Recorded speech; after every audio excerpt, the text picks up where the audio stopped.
লোকসভা নির্বাচনের ভোট গণনার ফলাফলের নিরিখে রাজ্যে তৃণমূলের জয় জয়কার হলেও মালদায় শূন্য হাতে ফিরল তৃণমূল।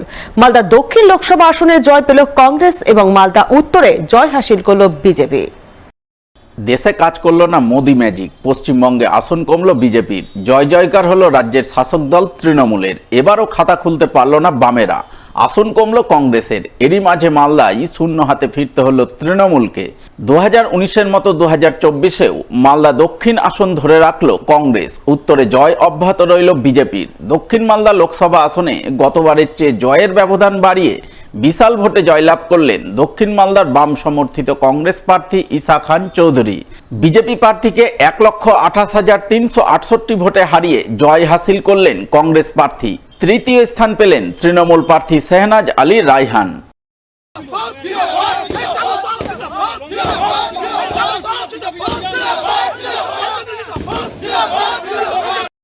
অপরদিকে উত্তর মালদায় এবারও জয় ধরে রাখলেন বিজেপি প্রার্থী খগেন মুর্মু। গতবারের চেয়ে জয়ের ব্যবধান কিছু কমলেও মোটের উপর ভালো ভোটেই জয় পেলেন তিনি।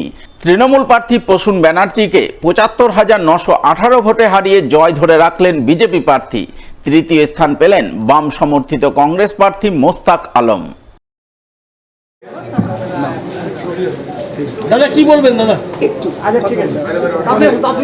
ঠিক আছে, কেমন লাগছে দাদা? আমাদের একটুখানি বলে দেন, বলছি সবটাই বলছি। এই যে মানুষের জয়, সবাই দেখো, ঠিক আছে।